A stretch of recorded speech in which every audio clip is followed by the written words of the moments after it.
What's going on, guys? This is the DeFi Crypto Alliance show where we do our best to bring together our entrepreneur and real estate friends and help them understand cryptocurrency, which we feel like is the biggest opportunity over the next few years, and it's not even close. So, with that, we're pumped to have you guys here.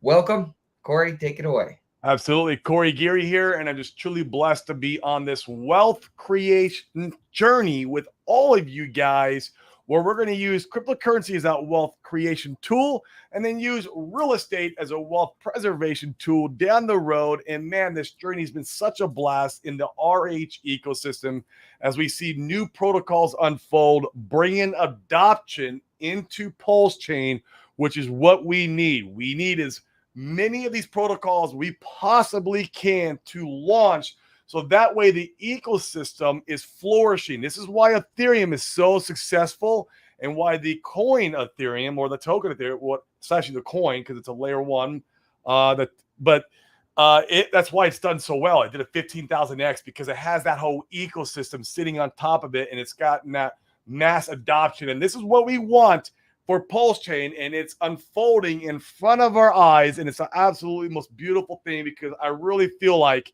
if you play your cards right in this ecosystem, you could change you and your family's life forever. Not financial advice. This is my opinion. We're just some two dudes on the internet, but we really feel strongly we are in the right place at the right time before this mass explosion in Pulsechain. Absolutely. There's been some really cool news more recently. The Liquid Loans guys, I think they just posted on Twitter today or yesterday about their Oracle service coming out and getting to be very close to be released. And the reason that the Oracle service is so important is it will allow a lot of these other protocols that have been built for Pulsechain to launch because Yeah. many of them are waiting for this service because their cryptocurrency protocol or whatever they've built will not work without an oracle. So Corey, why don't you take a second and explain what an oracle is just briefly? Absolutely.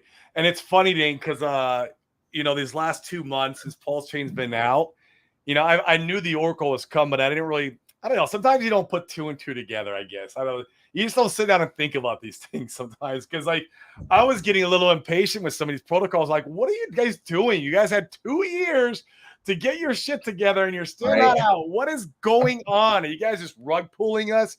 Like I really felt that way on some. I think we had a show about it, and it was because I didn't realize they were waiting for the Oracle. Okay, I'm sorry. Well, I'll sit back and shut up and have a piece of humble pie, like you always say.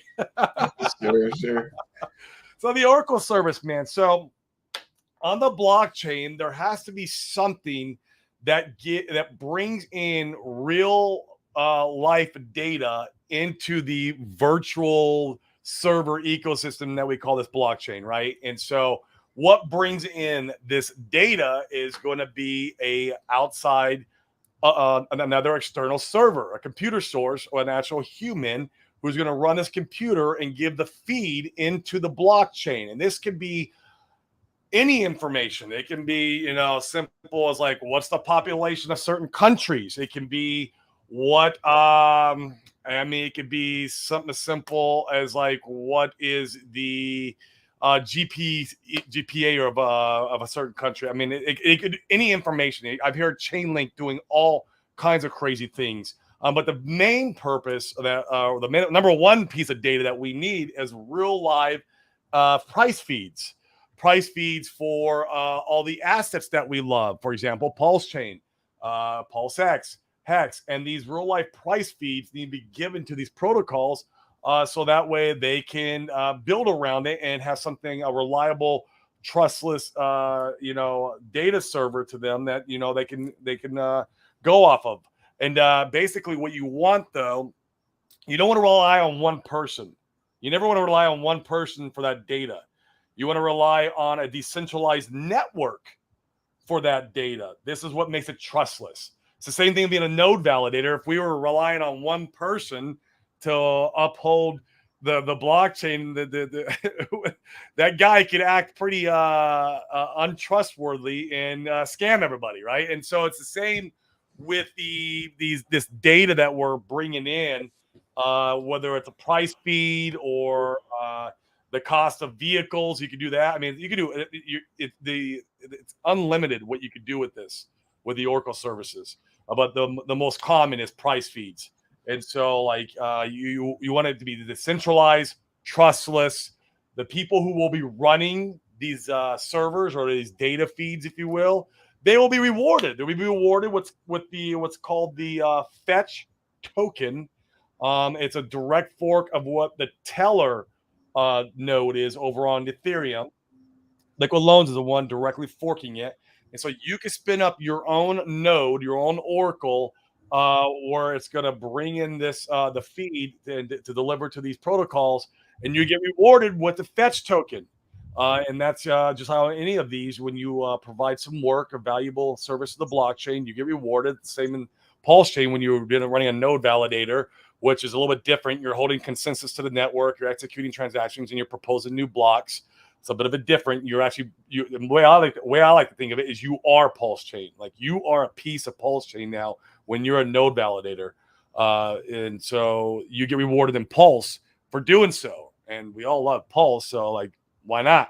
And same with the Fetch Oracle. You'll get rewarded in Fetch. We'll have no idea how the price performance is going to do. It'd be interesting, Dane, if we could pull up a teller price chart. I'm actually looking at it right now because I was curious. That could be kind of interesting to see how that performs. Yeah. But that's kind of what an Oracle does. It goes a lot deeper in that. We could bring on, you know what, we're going to have David Feeder on Thursday. And if we ask that same question to him, I think we'll get a much in-depth response than what I can give you guys. All right, so this is Teller. I mean, it did good. So according to this price chart, looks like price chart starts in late November 19, and it starts. Let's zoom in and see. I mean, it starts. Let's call the low right here $1.50-ish, but $1.50. And you then on the daily? You were on the daily, okay? Yeah, on the daily. So called $1.50 is the low, and then this thing, it did well. Jeez. $1.50 on the low, went up to $162. Wow. Where's it at now? Right now we're sitting at, what are we? $10. It's still a 10, not quite a 10, maybe like what is that, 7x or 6x up from the low. Wow. Yeah. So it did good, and this is cool because this is a token. If you come in and you participate and you interact, we're planning on doing that with the with Teller. You can earn that token for providing the service. Yes. And get all this juicy appreciation on a token that you're earning almost for free. Almost for free, and it has its utility because you have to stake it to also earn it. Very, very similar like in Pulsechain. So you will have to have a certain amount of teller or fetch to run the node, and so that's its utility. You keep putting it back in as you're compounding your teller node or fetch node. And so it's going to be very interesting. And man, I think we're going to see, I think we're going to see a plethora of protocols launching and unfolding, and then we're going to see our own true version of a DeFi summer coming out once this is up and going. This is what we need to really have Pulsechain flourish and move forward. Like we need the oracles for like when people are doing leverage trading, like that's a big one when people are doing, shorting or whatever it may be. Imagine if you were taking longs or shorts and the price feeds were wrong, or they weren't accurate, depending upon their source, and that could be a huge problem if that's something you're doing. There's other protocols that'll be implementing sports betting, for instance. Like if you have the wrong data on a game, there's a good example of data coming in from the real world into the blockchain that a fetch oracle can deliver. Right. The sports betting stuff. Yeah, Pulsepot's supposed to implement that. That's who it is. Cool. That's right. Yeah, Pulsepot's supposed to do that. Yeah, that's gonna be fun to see that unfold. I actually sacked for Pulsepot, and then Yeah, we'll see what happens. It'll be interesting. So lots of cool things coming in that respect. Once there's reliable, good, solid price feeds and data to be able to come in, then a lot of these guys will be able to launch. And you have protocols like Mintra. They've launched on the testnet.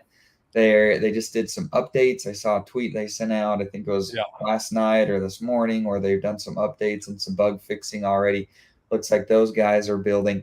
And so this leads nicely, Corey, into the I think it's healthy to talk about maximalism, and it's fascinating to see the Oh boy. community.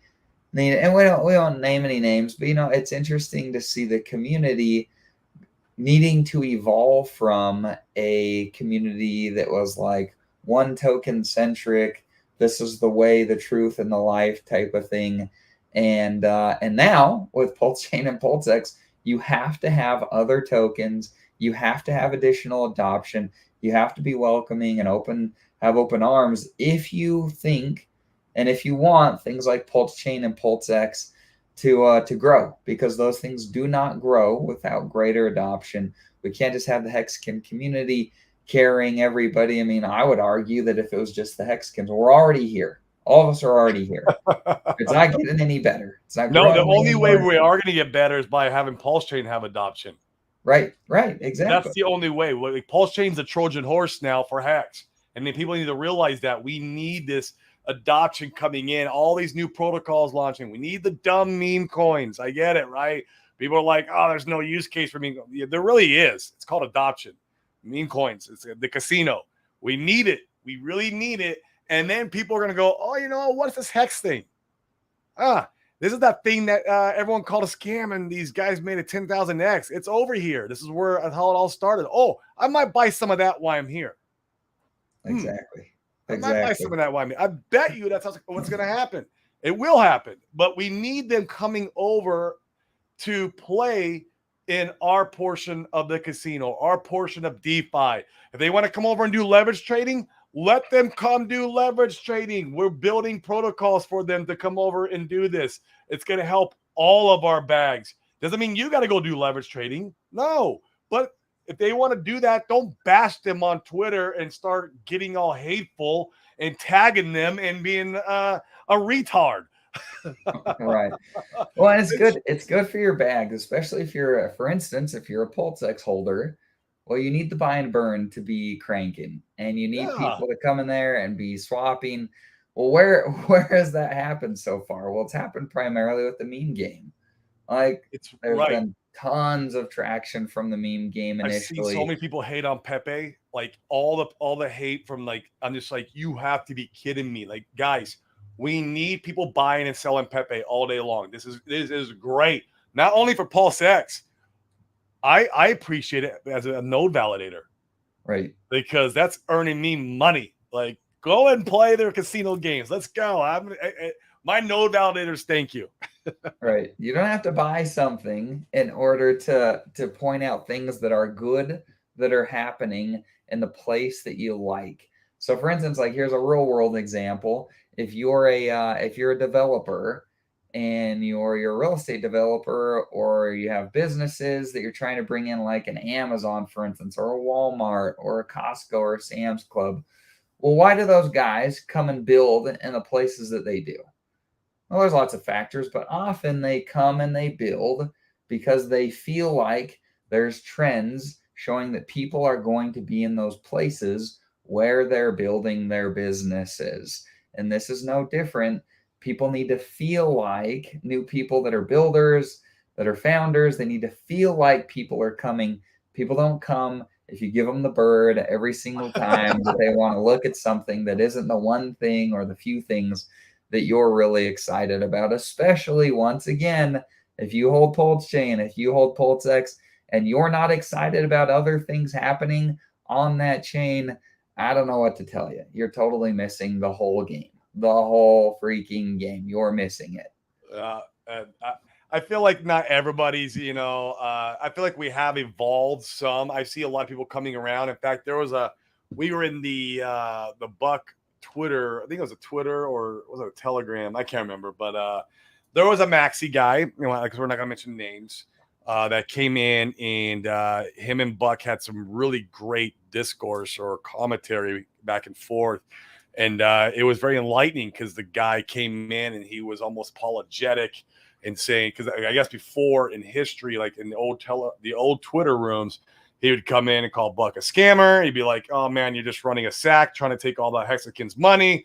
Blah blah blah. It's the same old crappy stories we hear every single day. And the guy came around and apologized and basically said, "Hey man, you built something amazing. This is actually working. I'm glad you delivered." Da da da da. And so we're seeing some people come over to the the other side and kind of like wake up a little bit and say, "Okay, we need this for adoption." Whereas some people or have been getting more maxi. I don't know why that is. Like there's one guy in particular I'm thinking about, and he's on there just bashing everything Buck is building, and he's bashing the Pepe thing, and he's bashing like say, bro, you understand the thing that you hold will only go up and to the right is if all the other things come on and buy and burn that thing. And it's like, and I'm not, Pulsechain is probably one of my least favorite coins on the ecosystem. I like it. I hold some. Don't get me wrong. But even my Pulsechain validators, they need, like I said earlier, they need this activity. They need these guys coming in and being degens and whatever. And we're going to see this more and more. Guys, we have over 200 protocols launching on Pulsechain that are specifically for us. Plus, we're going to see all these other ones come on board and start building. And you're going to see rug pulls, you're going to see scams, but you're going to see good quality projects too that are going to be amazing for our ecosystem. It's just we have to open up our mindset from this point on now. We really got to be, like you had Dane said, with open arms and not give them the bird. And not right. And like. look, it's fine to be wrong. We all make mistakes. It's fine to be wrong. It's not fine to be wrong and die on that hill and not update your worldview and put your head in the sand when it's plain as day to be able to see what actually needs to happen. We all make mistakes. It's fine. We make mistakes. It's cool to be able to have a little humility, admit when you're wrong, update your worldview. And are you here to make money? Or are you here to be able to have Richard suck your what and get patted on the back by all the other maxis? I mean, it just doesn't make any sense. It doesn't make any sense. And like I said, there are some guys, I will give credit where credit's due, who are coming around. Like I said, I was very shocked, and then because this guy who had apologized to Buck and who would give him like credit where credit was due. Who was it? Do you know? Like. Yeah, but I don't know if I should be. I think that's a good thing. Like, I think we should pat him on the back. That's Keith. Okay, cool. Like, props to him. Updating his worldview. Respect, man. I like it. It was really, really cool to see him like go in there and he's participating in the protocols now. And I mean, he still has I guarantee you he can still love his hex. There's nothing wrong with this. You can still love your hex and give credit where credit's due and allow the ecosystem flourish or even participate in it, right? You're getting some free airdrops. Bro, it's free. I saw a guy, man. He's a kid, like he's a teenager, and I don't want to talk to, I don't name his names. I met him at the Hets conference, actually, and he's a younger guy. He's really close with Maddie. But, man, he's been on Twitter just bashing the airdrop. Like, bro, it's free. It was free. You don't want it? Then give it to somebody. Give it to a charity. Sell the airdrop. Sell for your hex. Go buy more hex if that's what you love, man. Like, this isn't rocket science. It's like, oh, my gosh. And he's constantly on there just dropping toxicity on this. And it's like, man, you do not understand. Okay, I get it. You're a hex maxi, but your hex will die. If Pulsechain dies, hex, I don't care what anyone say. Oh, I got hex on Ethereum. No. If Pulsechain is not successful, hex is dead in the water. I am not afraid to say that. It is. People will lose all faith and hope. That is not going to flourish over on Ethereum if Pulsechain fails. This is, I don't think Pulsechain will. Don't be wrong. And it's not where I'm going with this at all. I feel like Pulsechain is going to be very successful. In fact, I'm putting more and more money into it, right? Like, I feel like it's going to do great. But the other side of the coin is, man, if it does not, hex is not going anywhere. Then it's not, as far as going up and to the right. It's dead in the water. I think. Agreed. It's not. Agreed. God. Right. Oh, And once again, you don't have to like it just boggles my mind. So here's another example. Like Richard, what did Richard do with Pulsechain? Well, he essentially vampire attacked Ethereum and continues to do so. Like that was the name good. of the game. Like use that as an example. If like it's really easy to point to like, oh, look at this cool thing. And make it negative. Yeah, yeah. Well, it's Yeah. really easy to spin it. Say, like, look at this cool PHUX price chart. Like, this is insane. Some of these cool things happening on Pulse. Look at Pepe. Look at RBC when they're running. Hey, did you know, by the way, the Hex is also over here? And while these other ones have run, well, this one's down and priced potentially, if you felt this way, priced really fairly that you could get a position that many only dreamed of a few years ago. Oh, yes. Like maybe come and check that out. People want to hear a lot. People are way more interested in what you stand for than what you don't stand for. Oh, Real very easy to well put. complain and point fingers. I'm way more interested in like what Very are well. you about, not what you're not about. I love that. I love that, Dane. Absolutely. Jeez. Yeah, funding jibs on. Gary nailed it here. This is what matters. Vitalik's chain didn't grow solely because of the ability to create smart contracts. It grew because builders created smart contracts. Bingo. Right, right. I need builders. I bought a piece of land. That's what we did, Dave. We bought a piece of land in an area that we feel like it's going to build. Or we're front running by Yep. buying that land, hoping that the city builds out to it, and it's going to. But man, these Hexicans who are just standing there with the bulldozers are coming in and trying to build, and they're standing there with their swords, right? Like, you're not building here. What? Get out They're of the gluing way. their hands to the pavement. So I invested. I bought this piece of property here. They are going to build. right. They're gonna and we'll move you out of the way so they can. We'll move you out of the way so they can build. I need my bags to go. Mm-hmm. Yeah, Gary, you might be a little bit late, Gary, but yeah, we talked about this earlier. There's a lot of protocols waiting on the Oracle. It sounds like Liquid Loans is really close to getting that out, and we're really excited about that. Really excited. Yeah, we're gonna be running one at Fetch Yep. Oracle. There needs to be broader support. If you like something, talk about the features you like. But when people are only saying There you something is go. good because of the founder solely, it stifles builders. Agreed. Agreed. Seriously, like, why would you come on if I'm a builder? And I've seen some of them on Twitter. They're like, hey, what do people think about Pulsechain? If you jump on there and you're like, oh, I only suck Richard's D, then, like, then I wouldn't come build. Why would I? If I don't feel like people are going to buy my cool thing that I like and I've spent my time and energy building, because there's a lot of cool things being built. There's more than one person, and we're big Richard Hart advocates. Richard isn't perfect, and he's not the only good founder and builder. And you don't have to buy things that you don't believe in. But gosh, I would heavily recommend vampire attacking everything that you possibly can on Pulsechain. Point to the things that are working and say, by the way, come and check out the cool thing that I like. It's so much more effective. It's so much more effective. Yeah. And I feel like it will be that way. And we're going to continue going that way. And I'm seeing it kind of like unfold now. And I've seen the maximalism kind of die down. But like, there's just still some of these guys like, come on, man. You just need to lay the swords down. You need to help with the adoption of Pulsechain. Let's all get on board here, man. And yeah. Do you think so? Here's an interesting question, Corey. Do you think that what's going on in Richard's head? Like, if you're Richard at this point, I would go so far as this. I mean, absolutely, I would say that the same conversation we're having right now, I think applies very much to Richard. Yeah. I think there's a lot to be said about, protecting yourself and not promoting things that are scams or Ponzi's. But gosh, like, we need adoption. I think it goes a long way for Richard to be able to say, like, hey, we want to welcome you. And I would go as far as saying Buck is taking over market share because he's doing that. Because he has capital. He's building protocols that he can support other people, and he's welcoming them with open arms. And I would welcome Richard to do the same thing. Now, people want to say, oh, Richard is Richard, like, he doesn't work for us. Sure, he doesn't. But man, the money goes where it's treated best. And so far, the market is saying it's treated better over on Buck's protocols than it is on Richard's Pulsechain. And I would argue that it's largely for the reasons that we just stated. Yep, I agree, and I think Richard's coming around. That's why he did the pools with the meme coins there for a while to kind of like bring some eyes in and some adoption in from the meme coin communities.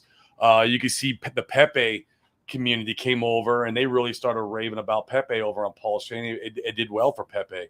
And I feel like we'll see more of that from Richard here and there. It ain't going to be very fast, or he's still laying very low in the backgrounds, working in the whole Pulsechain ecosystem. But I think we're going to see more of that unfold. Because I remember when he did, I don't know if you remember, Dane, when he did the meme coin pools, when he was putting the PRC20 pools in there. There was the maxis bitching left and right all over Twitter. Yeah. It's like, dude, like let him do that. Let him bring in a little of the casino, if you will, and for people to play. And that's all he was doing. And then of course he pulled the pools, and people got pissed off about that. And it's like, oh no, nobody's ever happy. It's like, guys.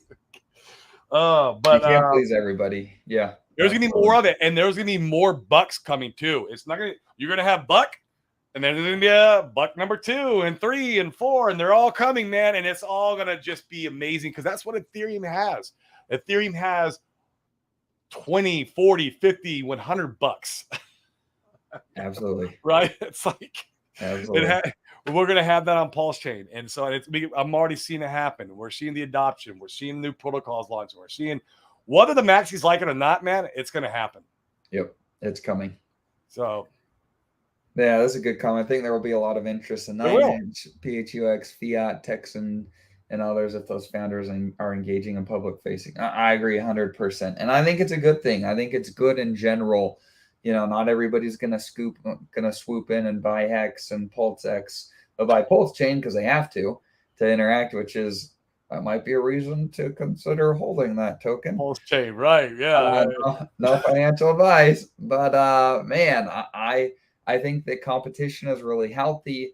I think it's interesting to be healthy in all business. Yeah, we need it. I think it's good. I think it's really, really good. Yeah, it's healthy in all business. That's just funny. Oh, this is a really interesting comment from Paul. Yeah, I've been wondering about this. Do you think Richard is becoming Satoshi? Imagine the buying opportunity after this film launch if RH stays silent. Satoshi is only active for 3 years, then poof. If you were to do this, Corey, I've got some thoughts. But if you were Richard and you were to do this and you felt like it was time to like kind of just go away, then how would you do it at this point? I mean, the way he's doing it, he's just he went from streaming down to what he was streaming, and then he went from streaming like weekly. Remember, when we got in the community, it was like I was able to open my phone and see a weekly stream by Richard. Right. It was like then that died down to like, I don't know, once a month or whatever it was, and then it died down to where like he was only streaming randomly, and it usually was on because he went on somebody's show.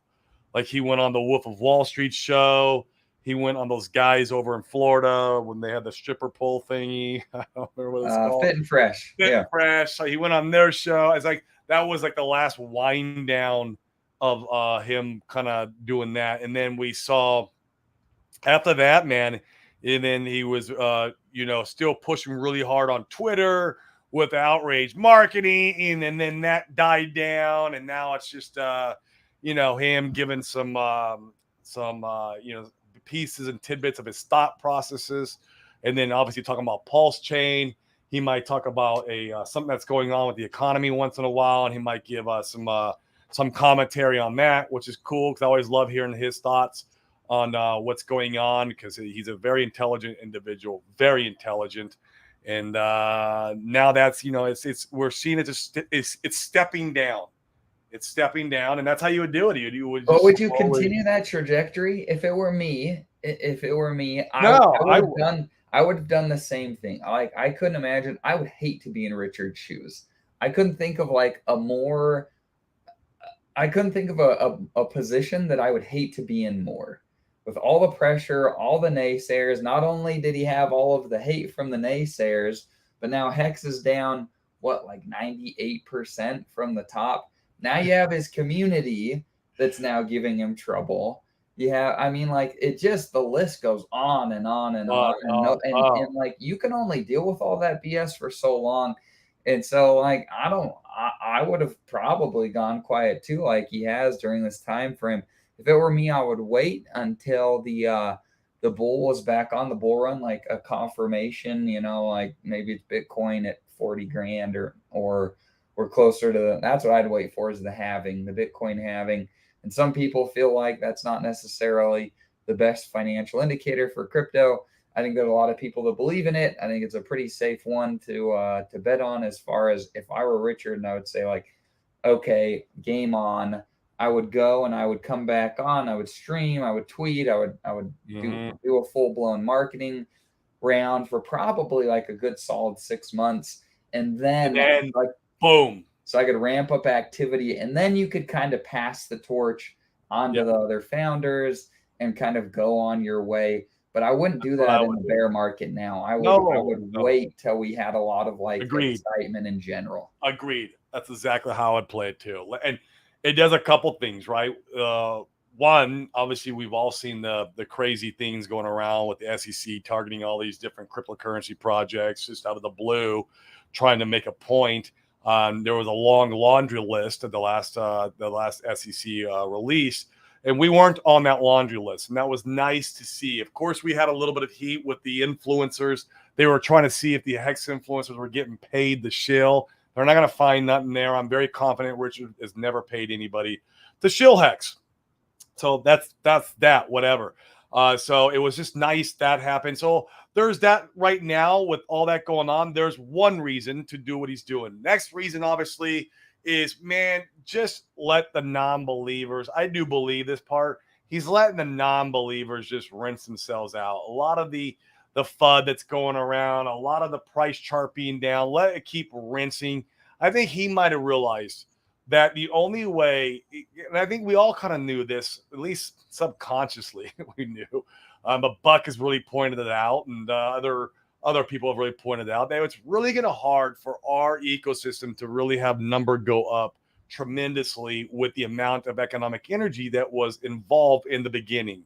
We've already seen a lot of that kind of trickle down. It kind of trickled down like in a fountain. If you can imagine it that way, where all the money is going distributing down, and you need a lot more shrimps in the ecosystem than you do whales. Is nice, and that's what's happening. And I think he knows that too. I mean, he's not an idiot. The guy knows business. He knows economics. He knows how money works. That's the key, right? Knowing how money works, and so he's not allowing that to happen, to play out, to let the market do what the market's going to do.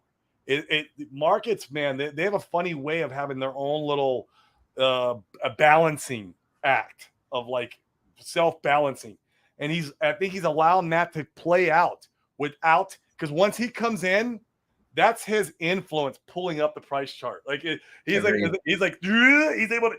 that power to pull that right up, and he doesn't want to do that.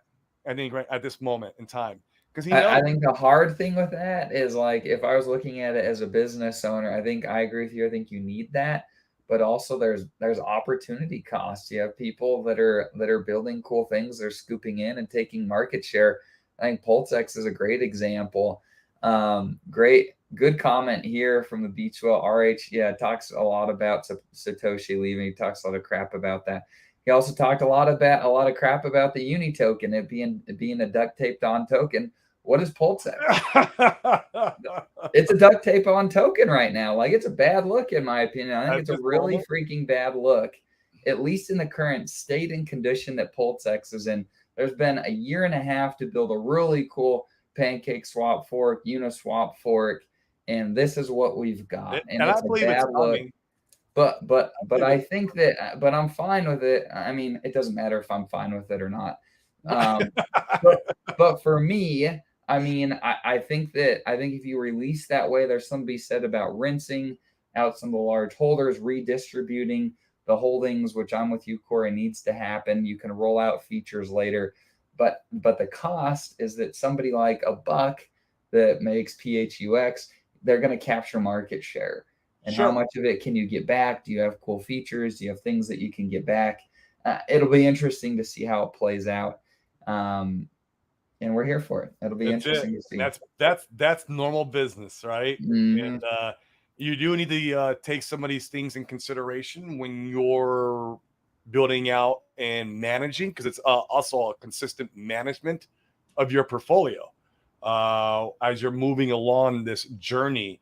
I'm for me, the number one asset in the whole ecosystem is Pulse. Like that's what I'm going after. I had a conversation yesterday with our friend Josh Dane, and I just told him how like my number one goal is only one thing and one thing only right now is how many node validators can I build up this year?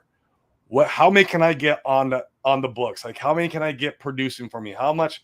And I am super stoked about that, and that's my number one mission this year. It's I like building it. the node validators, building them up, and like I'll tell you on the show. Like I'll tell you on the show, man. If he releases single-sided staking, and we see a nice little pump in Pulse X that goes to like a 1.5 to 1, I'm gonna look at that and go, how many node validators can I buy now? That's all. That's always in my head now. Like, how many node validators can I get for X? How many node? That's my number one mission this year. I'm telling you right now that's it. Yep. Agreed. Agreed. I think it's a great, I think it's a really interesting thought process. There won't be additional layer ones launched on a layer one. There will be other dexes and things that compete in that It's just respect. gonna be, yeah. And I Yeah. think Pulse X will do great, but it won't. There again, it's like the whole EHEX PHEX thing. It's like, which I'm fine with EHEX. Don't be wrong, EHEX is great, but once again, it can only do as great as PHEX with more downside potential. I feel like Pulse X can only do as good as Pulse. Agreed. I really don't feel like it can outperform Pulse. I just don't feel that way at all. And I know we got guys who believe that they can. I'm with you. There's I'm never with been you. the narrative is there's never been a Dex in the layer one launch at the same time. That's the narrative of that, and that's a true story. That's a true story, bro. But it's just a story, and Well, yeah, and I would say Pulse X is performing great in relation to Pulse. Like it's at a 1-to-3 ratio. There is no other DEX mm-hmm. that is valued that close to the layer one that it's built on in any crypto and any Right. blockchain. So I would say it's doing great in that respect. It's really heavy to move. So something to be said It's about that. heavy to move. Yep. And for you to move it, you're going to need, there needs to be a lot of reasoning behind like what, right. It's, like I said, for me, I see Fun and Jim highlight Corey why Pulse to do great. Well, Richard Hart will poke at it and do what he wants to do.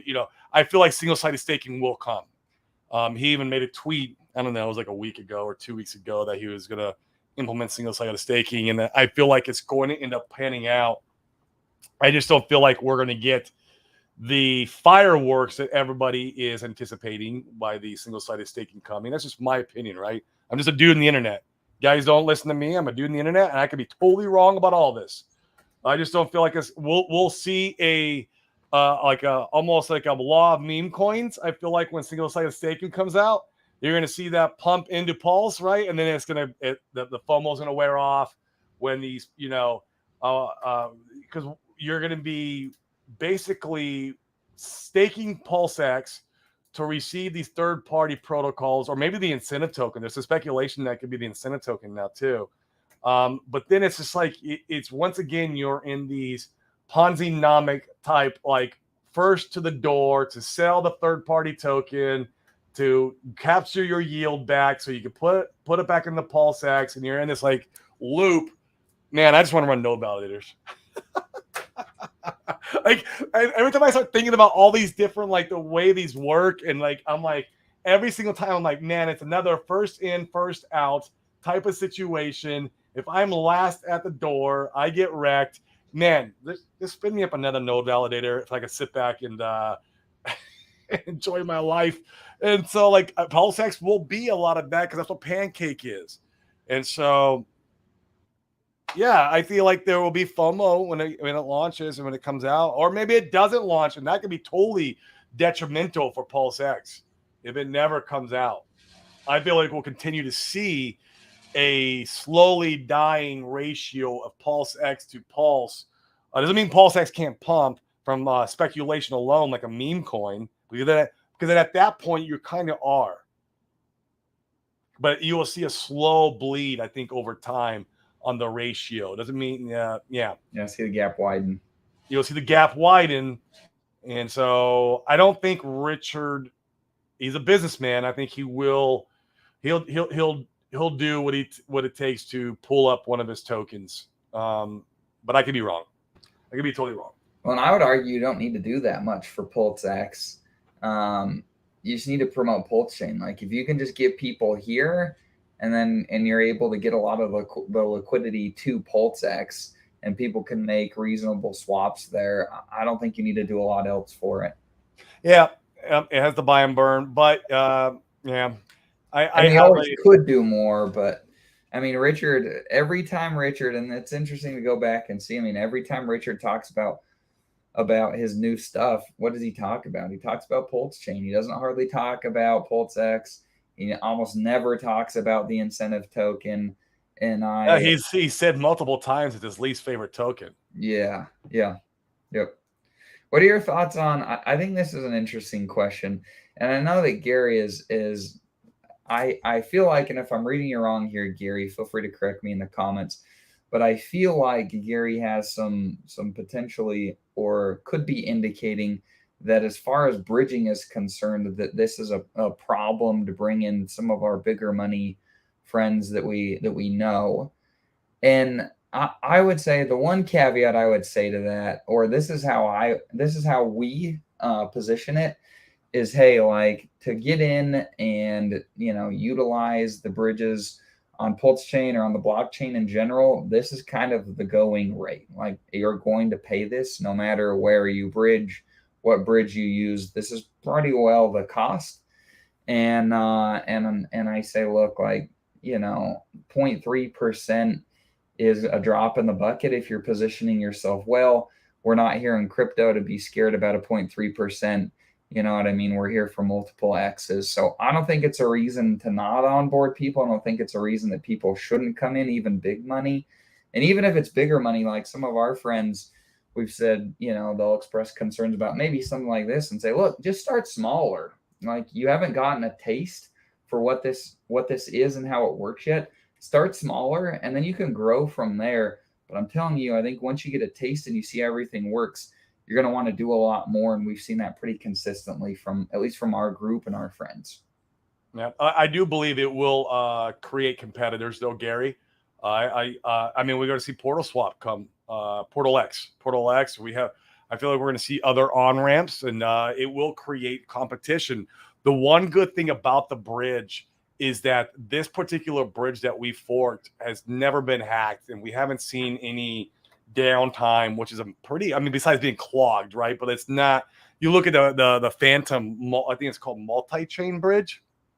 It just had, I guess, a brutal hack, and Phantom is just absolutely getting butchered right now. In fact, Sami made a video saying that it's probably going to die. I don't know if that's the case. It'd be horrible for the investors. I'm not invested in Phantom, full disclosure. But we've seen Solana get hacked. It's always the bridge. And so this bridge is actually a pretty good piece of technology so far. It's held up pretty well overall as far as our ecosystem is concerned.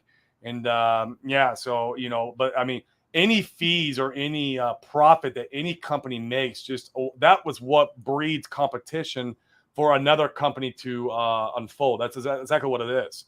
A new company will come out and say, oh, you're charging X. Well, I could charge X because I get X for cheaper, or whatever it may be. I'm going to put my store next to you, or what and then they're able to come in and compete. And that's good. That's healthy for the ecosystem. We want that. But then then the competitor comes in, and how safe are they? Have they ever been hacked? How's their code? And is it worth paying the 0.3% versus them if they're cheaper? And so it'll be interesting to see as stuff like that unfolds. I've sent some pretty large money over the bridge, Gary. Maybe not as large as you, but I've been in the six figures, and I've noticed. You always notice. You're like, you're like, damn, right? It's like, wow, okay, I'm receiving that. Okay, well, I get it, and so I can imagine like if you're sitting over like a 500,000 or 1 million, what that looks like on the other side.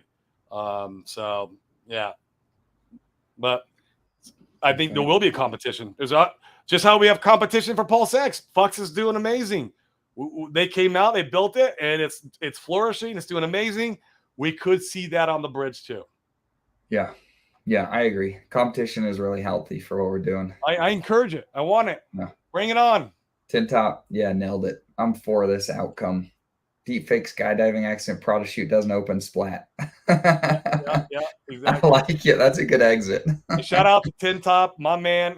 He is helping me to go and view the highest stakes documentary. Oh, he hooked you up. Yeah, Tin Top's my boy, man. So I appreciate you and everything you do for the community. I see you all over the YouTubes, adding your commentary and your contribution, man. So thank you. Yeah. Yeah, I like this. Yeah. 2024, 2025, yeah, is when things are going to get really interesting, in my opinion. I agree. I So I mean, Richard has done this though, Gary. Like we've seen it time and time again. The whole like rinse out the faithless thing. I think that Richard is, whether we love it or not. I think Richard uses this probably better than anybody to try to get the best price charts in crypto, and so like it just is. Yeah, it's a strategy that he's deployed more than one occasion. That's for sure. Yep. Yep. And this is, yeah, this is a great point. The devout that remain are more nervous to engage new audiences or fresh cold contact leads. I mean, I think that I don't disagree with that. I think there's a lot to be said about needing like, and in fact, I'd love your guys' impact or input on this in the comments. What are your thoughts on using the highest of stakes documentary for onboarding? I I can tell you I'm not real anxious to take new people to it. On the trailer, Richard first like 10 seconds.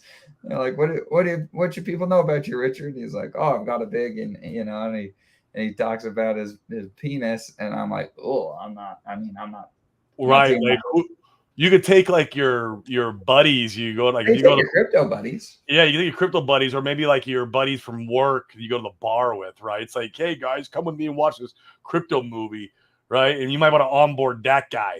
But like, what if I want to take my sister or what who's not in Yeah. crypto, or what I want to take I want to see it first before I'd be real interested in like spreading in the word. yeah. And I think, and frankly, I think I, Pulsechain is that way for a lot of people too. They're kind of like waiting to see. It's so much easier selling green candles than it is like opportunity for sure. when something is kind of lull. Like we're in a lull right now, which is par for the course with where we're at in the crypto cycle. So I'm not worried about it, but it's a harder sell to somebody that just doesn't know and hasn't had any experience. And I don't think that's a bad thing either, right? Like there's not same as like we use the example on our show a bunch of times, but most people aren't buying land out in the middle of nowhere anticipating that the populace is going to expand in that direction. Most people don't do that. They don't buy because things are dead out there. It's farmland. Like Mhm. what are they going to do? They're going to rent it out to farmers and break even on their investment for a number of years. Like that's what a lot of people do, or they sit on it and they lose money They for just pay the taxes on it. Like yeah, I've yeah, bought land deals and wholesaled them from people. That's why, yeah, I just pay taxes on this thing. I've had it for 10 years. All right, well, I'll take it over and right. I'll flip it to a developer. Right. And for some people, right, if the populace ends up where you chose to buy land and wait and lose money in the short term, like then you win. But there's many of Investment. people that have speculated trying to do that chose the wrong spot. The populace didn't go there. And me and Corey bought lots of property and land from them, and we profited because they positioned incorrectly. And so like it's I don't think it's a problem. I just think it's the nature of any new speculative investment. The people that have faith that are early get the best entry points, and people come and buy after us. Yep. Yeah. Pulse will win the Battle of Titans because it has the added advantage of the copy coin sitting there and waiting for people to come play. That's one I small piece, but it's not. Yeah, it's not. Yeah, I want.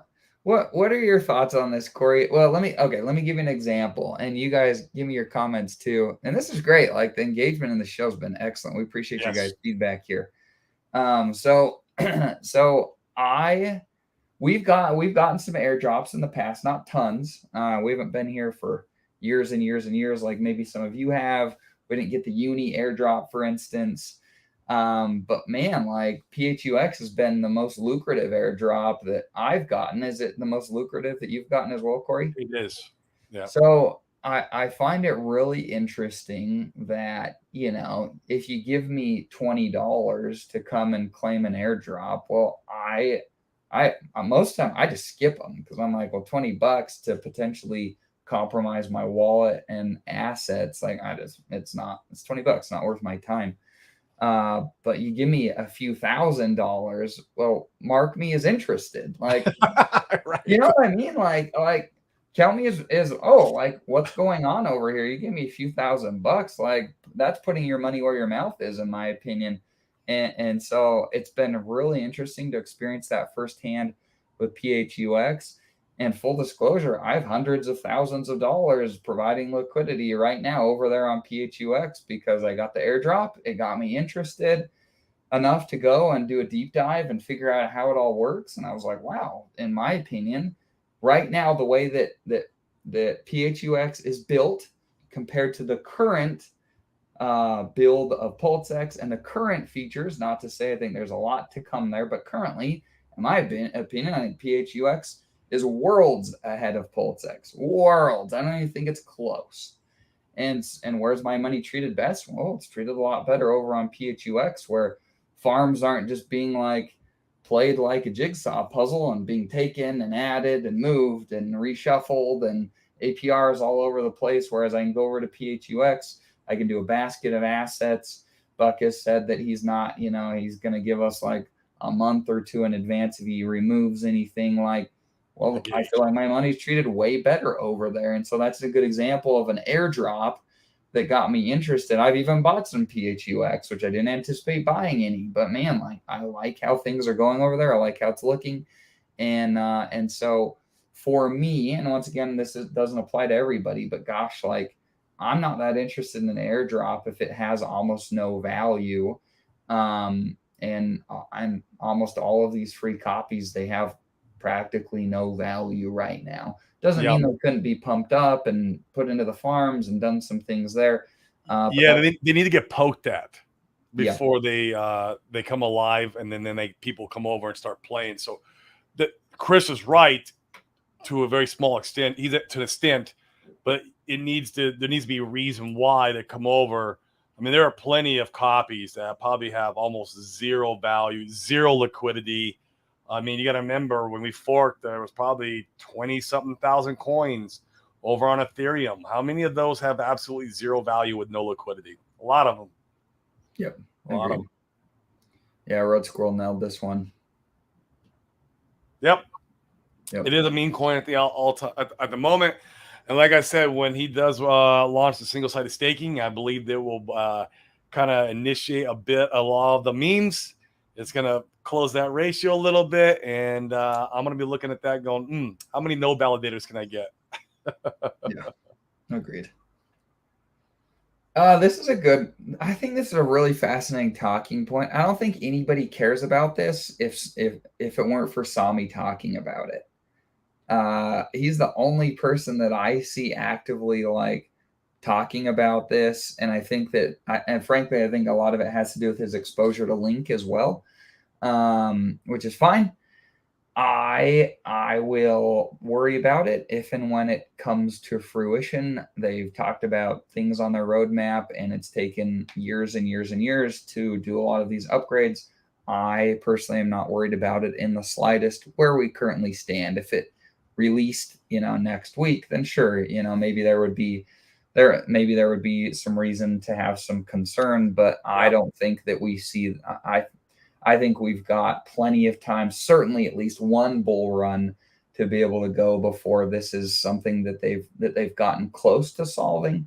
There's And supposed to so be an update that will give us some relief over there coming in at the end of the year. The end of the is year. that though? I did some It, more it research on that. It doesn't look like it's it'll do much as far as the fees are yeah, concerned. and how long before they rolled out? You know, I mean, you know, E 2.0, the merge was delayed years. They kept delaying it, and so I don't know. We'll see. I'm with you, though, Dane. I don't think it really matters. In fact, I think if anything, it kind of because it's just a narrative. We're always just talking narratives. And that's a cool story, bro. But it's just a story. All that matters is adoption and protocols being built and people coming and playing. And the gas fees on Ethereum, if anything, I think it might, if they got reduced, it would help a little bit, and it would actually help EHEX a little bit. There are still, people who are playing with EHEX, and it would help that protocol a little bit. And I'm with you. I don't think it matters too much. You know, being that we are talking the narrative right now, like, hey, it's cheaper over here. Maybe like you're right. If it were to happen at this very moment, it may have an impact. But yeah, Yeah. Funding Jim has another point. So, and it's 0.3%, right? It's not 3% on the bridge.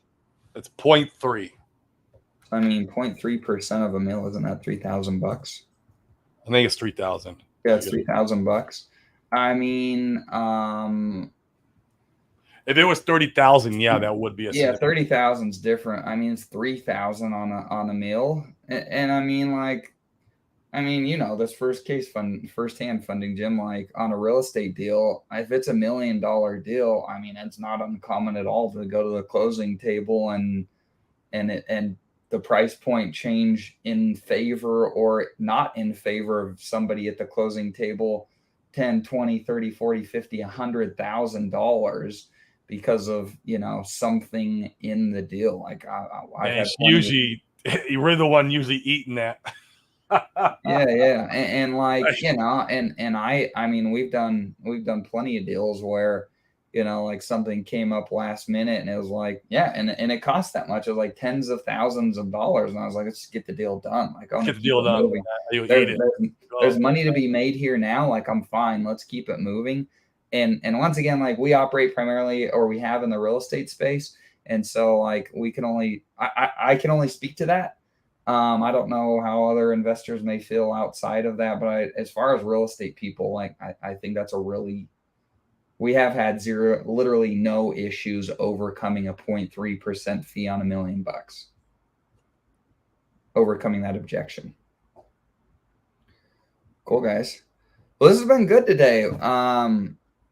Let's see. Did I get through? People had a couple. Yeah, sure. So some more comments about ETH fees. I mean, when they get there, they get there, and I think that it's something that we can make a determination about as that truly gets closer. But once again, I think that there's plenty of opportunity for room. And I mean, think about it, right? Like Pulsechain only needs to get it doesn't need to get as much adoption as ETH. I would argue it doesn't even need to get as much adoption as BNB to like be a very legitimate player. I would even argue now, I think if you go and look at Dex Screener, isn't like Pulsechain the fifth busiest with the most volume in all blockchain of all the blockchains? Like I would probably go as far as saying like, look, if we could stay at anywhere from like the second busiest blockchain to the fifth, if we can kind of stay in that range, and then the bull run happens for everybody, like that's more than enough juice to like really have Yeah, and that's pretty why long. the ETH fees don't matter. We've had EVMs with cheap fees the last bull market. We had Phantom, we had Solana, we had AVAX. All these chains had extremely cheap fees that were EVMs. So that's why that narrative to me, it was never a selling point to me. Because there was already that, and then in this next market cycle, we're going to have X1. We're going to have who else has got chains coming out? I mean, there's going to be so many of them. Yeah, yeah, and to that point, once again, like, it just is a matter of getting some decent traction. I would argue you already have pretty good That's it. traction. So when you just get some decent traction, even if ETH fees go to, like, nothing, well, would you it's a fair question, like, would you guys just choose not to use Pulsechain anymore? Would you just go over to ETH and abandon Pulsechain? Of course you wouldn't, right? Like, once you're here and there's traction, the things that you like are on Pulsechain. And so like I don't think it's a big concern until like Yeah. it's there and then we It's can the see. narrative, man. It's just it's a cool story, bro. That's all it Yeah. is. It's a cool Yep. story. That's all that cheap fee stuff is, man. Because there's plenty of chains with that already. Yep. Yeah, Joe nailed this. Those And this chains is do not have a true. marketing genius behind them. I think there's a lot to be said about Richard being in charge of this go around and being able to pull all the levers that he wants to pull. I think it'll be I think it would be a wild ride. I don't necessarily think that we're all in for a 10,000x. That would be great. But that being Yeah. said, I think it'll go really And I well. don't need a 10,000x. I don't even need a 1,000x. I don't even need a 100x. Right. Right. I was What? doing the math. If I can get to a 28x on my portfolio, You got it down to 28. You're like 28. If I can get to 28. 28, man, I've hit my You've done hit your forever forever goal. number. You're like, ah. Yeah. I'm hopeful for twice that much because then that'd be pretty significant. But Oh, that's so 28x funny. is kind of my goal across the board on my portfolio. If we can get there, man, I'll be pumped out of my I mind. love it. I love it. That'll be good. So, Cool, guys. Well, once again, we appreciate you tuning in. Seriously, the feedback and interaction today was excellent. We do our best to try to not think in silos, to try to not be maxis, to try to give you what we're thinking and feeling, give you, what we feel like is the best information to ideally help you to think for yourself, to and think it's in a not always way. gonna be right. No, definitely not. We're Right. just dudes on the internet giving our opinion. Like we don't know anything. Yeah. We have a little life experience. That's about it. Right. And we hope the intention here is to try to help you to learn to think for yourself in a way that can be profitable long term. Always come to your own conclusions. Yep, absolutely. So appreciate you guys. We'll be on later this week. So catch us tomorrow. And And Thursday for David Feeder, because I feel yep, like, man, he is a valuable asset to our community. And I wanted to bring him back on to really shine a spotlight on his new product. agreed. So with that, have a great day, you guys. Catch us tomorrow and Thursday, and then Friday will be open mic Peace. show.